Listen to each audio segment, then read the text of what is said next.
In the rapidly expanding universe of artificial intelligence, a deep schism has opened among its founding fathers.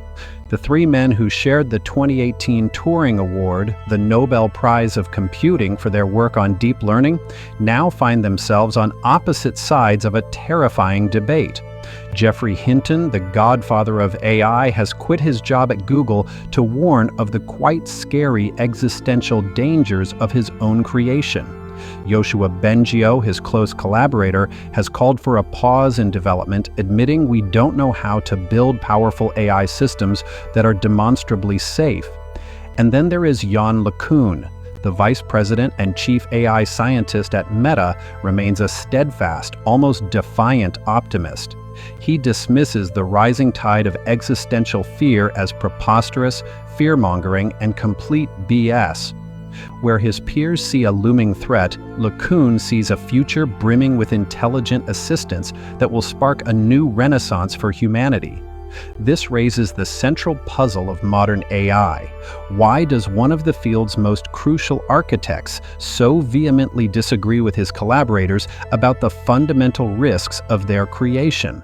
To understand Yann LeCun's optimism, you have to understand his life. A life spent not in abstract philosophy, but in the meticulous, hands-on journey of building, testing, and controlling intelligent machines from the ground up. Yann LeCun's journey began not in Silicon Valley, but in the suburbs of Paris. In 1960, his father was an engineer, and LeCun's youth was a boyhood of tinkering, fostering a hands-on builder's mentality. But his practical inclination was paired with a spark of imagination. As a young boy, he saw Stanley Kubrick's 2001: A Space Odyssey, and the encounter with the murderous mainframe HAL ignited a lifelong fascination with creating machine intelligence. His education was distinctly grounded in the practical world of engineering. He earned a diploma from a prestigious French engineering school, focusing on tangible problems like microchip design. This foundation is critical. Unlike researchers who approach AI trying to replicate the human mind, LeCun's training was in the engineering challenge of creating functional intelligence systems. His timing placed him squarely in the midst of the first AI winter, a period in the 1980s when his chosen field, neural networks, was widely considered a research dead end. The dominant idea was to program computers with explicit logical rules. But LeCun was a contrarian. He was convinced the true path to intelligence lay not in programming, but in allowing machines to learn from data.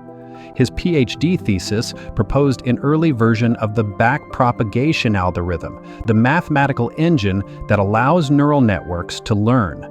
It placed him in a small but determined camp of researchers, keeping the flame of neural networks alive. This isolation made collaboration essential.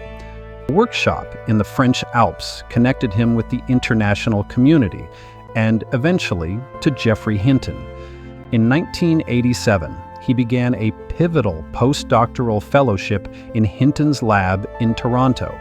It was here that the intellectual core of the deep learning revolution, the Three Amigos, or Godfathers of AI, was forged. The trio of Hinton, LeCun, and a brilliant master's student named Yoshua Bengio began a decades-long collaboration, shielding the unfashionable ideas of deep learning from the prevailing skepticism. This formative period reveals the core of LeCun's worldview. He is not a philosopher contemplating consciousness, but an engineer determined to build a working machine. When confronted with abstract fears of uncontrollable AI, an engineer's first instinct is not to despair, but to ask, what is the system design? How can we build it to be safe? In 1988, LeCun joined the legendary AT&T Bell Labs in New Jersey. It was the perfect crucible for his talents, a place where blue sky research was tied to solving tangible, real-world problems. It was here that he would develop the technology that became the bedrock of modern computer vision. His most far-reaching contribution was the convolutional neural network, or CNN. It was born from a fundamental problem. If you taught a simple network to recognize something in one corner of an image, it wouldn't recognize it if it appeared elsewhere. Inspired by the mammalian visual cortex, LeCun designed a new architecture. A CNN uses small filters that slide across an image, each looking for a specific local feature, an edge, a corner, a patch of color. Crucially, the same filter is used everywhere, making the network inherently able to recognize a feature no matter where it appears. These layers are stacked, so the first layer learns simple edges, the next combines them into shapes, then into object parts, and finally into a complete object. The canonical example that proved its real-world value was Lenet 5, developed in 1998. It was a 7-layer network designed for one of the most challenging practical problems of the era, recognizing handwritten numbers on bank checks. The system was a massive commercial success. At its peak, it was processing over 10% of all checks written in the United States. This was the first large-scale industrial-strength proof that deep learning could solve real, economically valuable problems, a solemnly critical validation during the long AI winter. Despite this success, deep learning remained a niche pursuit. The perseverance of the three amigos and their small community, often supported by the Canadian Institute for Advanced Research, proved essential. It was, in LeCun's words, really where the deep learning revolution started. The moment of vindication arrived with explosive force in 2012.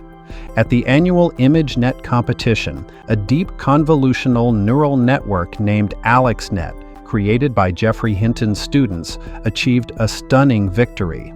It wasn't a new invention. It was, in essence, a much larger and deeper version of the very same CNN architecture LeCun had pioneered at Bell Labs, supercharged by modern GPUs and a massive data set. The long AI winter was definitively over. The revolution Yann LeCun had been working towards for decades had finally, explosively begun. The AlexNet victory transformed deep learning into a significant strategic imperative. In 2013, Mark Zuckerberg personally recruited LeCun to establish Facebook AI Research, or FAIR. LeCun was given a rare mandate: the resources of a tech giant combined with the academic freedom to pursue open, fundamental research. He built FAIR in his own image, modeling it on the collaborative, open environments he valued most. The core principle was radical openness.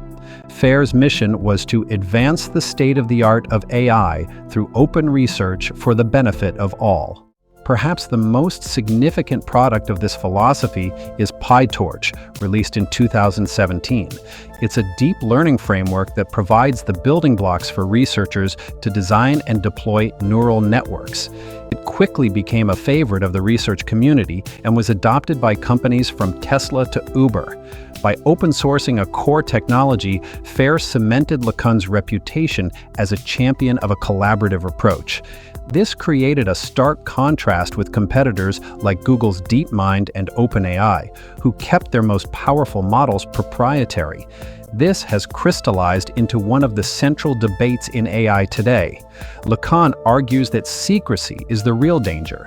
For him, open development is the only way to ensure AI is scrutinized by a diverse global community, and that its benefits are widely distributed. With the release of its powerful Llama family of language models, Meta has firmly planted its flag as the champion of the open approach. As the world became consumed by large language models like GPT, LeCun adopted the role of the field's chief skeptic. He argues with force that their fundamental design is flawed and they are not a path towards human-level intelligence. His critique is that they are ungrounded. Trained almost exclusively on text, they lack the foundational common sense that comes from direct experience of the physical world. He notes a 4-year-old child has processed an immense amount of high-bandwidth visual data. LLMs are trained on a comparable amount of text data, but it would take a human 400,000 years to read it all. His conclusion is stark. We're never going to get to human-level intelligence by just training on text. It's never going to happen. He also argues they cannot truly reason or plan. At their core, they predict the most probable word. He dismisses this as glorified autocomplete. It creates an illusion of reasoning, but they cannot plan novel sequences of actions to achieve a goal. His proposed solution is a different learning paradigm, self-supervised learning. Instead of just text, a system is shown high-bandwidth sensory input like video, with parts of it masked.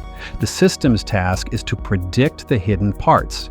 Through this process, the AI is forced to build an internal world model, a simulator that captures the principles of physics and causality, akin to human common sense. This leads to his vision for objective-driven AI. This is not a system that generates text, but one that plans actions to achieve goals. It has a perception module, a world model, a cost module that embodies its goals and unchangeable guardrail safety objectives, and an actor module that finds the optimal plan. He argues this architecture is safe by design. Armed with this blueprint, LeCun confronts the AI doomsayers. His optimism is not a vague hope, but a specific bet on a superior design. He sees AI systems as tools, not beings. They lack the biological drives for self-preservation or power that evolution hardwired into humans. He forcefully rejects the idea that intelligence is correlated with a desire to dominate. To assume a superintelligent AI would want to take over the world is, in his view, a failure of imagination based on bad science fiction tropes. He frequently grounds the debate in reality, arguing that today's AI is dumber than a house cat. Before we worry about controlling systems much smarter than us, we first need the beginning of a hint of a design for a system smarter than a house cat. His ultimate answer to AI safety is not secrecy, but radical transparency. He argues the greatest danger comes from AI developed in a few secretive labs. His solution is to make the foundational models and research openly available. This allows thousands of good guys, academics, researchers, and developers to scrutinize and improve the systems. The answer to the threat of a bad AI is not to stop progress, but to accelerate it openly, ensuring the good AIs are always smarter than the bad ones. And so, the puzzle of Yann LeCun is solved. His unwavering optimism is not a simple emotional disposition. It is a deeply rooted, coherent worldview forged over a 4-decade career dedicated to the meticulous engineering of intelligent systems. He believes intelligence is not a magical force to be summoned, but a set of capabilities to be engineered.